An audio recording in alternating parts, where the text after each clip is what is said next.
Merify 4T on-farm mastitis diagnosis with treatment guiding insight. This technology is developed by Tigo Protec Private Limited, led by Dr. Roshan Naik. Mastitis is one of the most prevalent and costly diseases in dairy animals globally. The challenge is that subclinical mastitis has no visible symptoms, yet it silently reduces milk yield and quality. It is primarily a bacterial infection of the udders, often involving both gram-positive and gram-negative pathogens, and it progresses quickly, so early detection is critical. Subclinical mastitis affects around 30 to 50% of animals globally, and in India, around 40% animals are affected, which leads to $20 to $30 billion global losses annually. For farmers, this directly means lost income through reduced yield, discarded milk, and treatment costs. Today, subclinical mastitis detection methods fall into two broad categories. One, on-field or cow side tests like California mastitis test and electrical conductivity and sensor-based devices which offer quick real-time screening. Second, laboratory tests like somatic cell cultures, bacterial cultures, and PCR. These provide detailed analysis of the pathogen and give highly reliable results, but they take time to give results. Together, these methods form the current diagnostic ecosystem used across dairy settings. The mastitis diagnostics market is already around $300 million and is expected to double by 2030. The major players in this field are Zoetis, Merck, IDEXX, D-Level, and many more.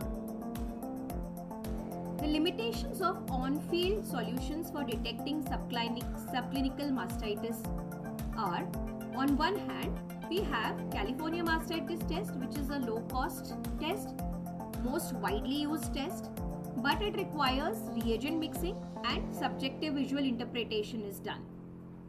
It has sensitivity around 75%.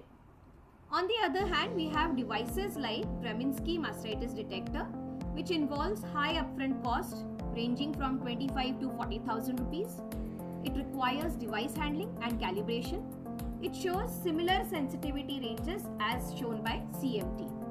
Importantly, neither of these methods provide any information on the causative pathogen.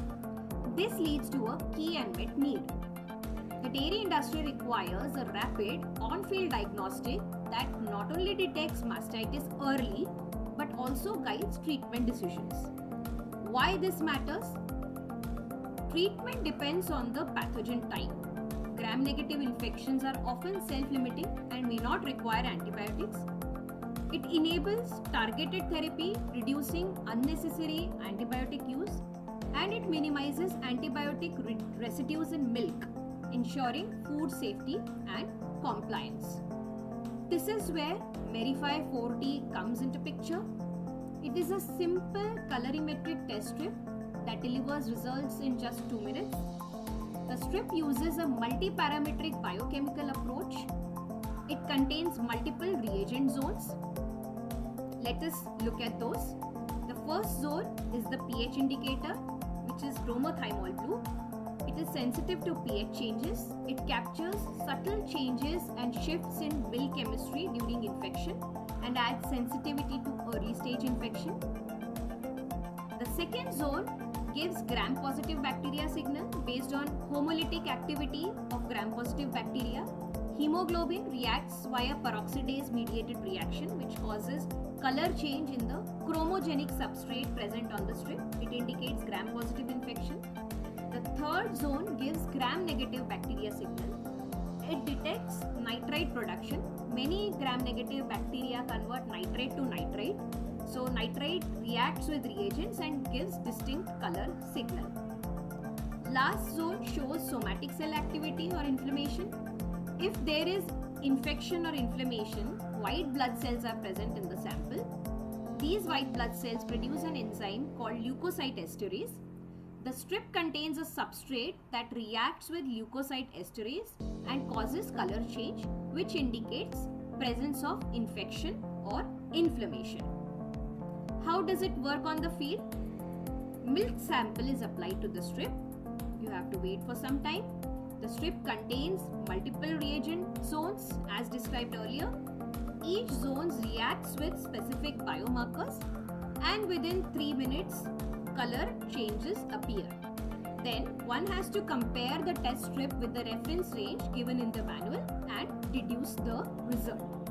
So, result could be presence or absence of mastitis, indication of pathogen class, positive or negative, the severity of infection, whether it is a case of subclinical or clinical mastitis. The sensitivity and specificity parameters have been currently benchmarked against CMT, showing sensitivity similar to that of CMT. They have validated this in real farm settings. They have conducted multi-site trials.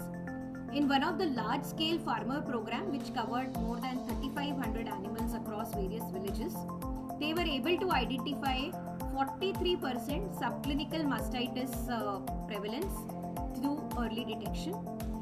This enabled timely treatment, resulting in almost 99% animal recovery in the reported cases. This demonstrates field readiness and scalability. Compared to existing on-field solutions, Merify 40 does not require any instrumentation, it does not have any operator dependency, it detects multiple biomarkers, and it provides pathogen level insight. Most importantly, it moves from detection to decision support. In the future, Merify has the potential to serve as an on-field confirmatory test, which the startup plans to establish through further validation. Now, if you look at the landscape, CMT, it is a convenient but operator-dependent test which does not give any pathogen insight. This is the most widely used test. Whereas Merify, it is also a convenient test. It does give you pathogen insight and does not require any operator. So Merify is positioned in the high value quadrant. The technology is currently at TRL 5 level with prototypes tested in relevant environments. Patent has been filed in India. This technology is patent protected. Here is the team for DygoPredict. The team combines scientific expertise in biomarker discovery with strong field execution.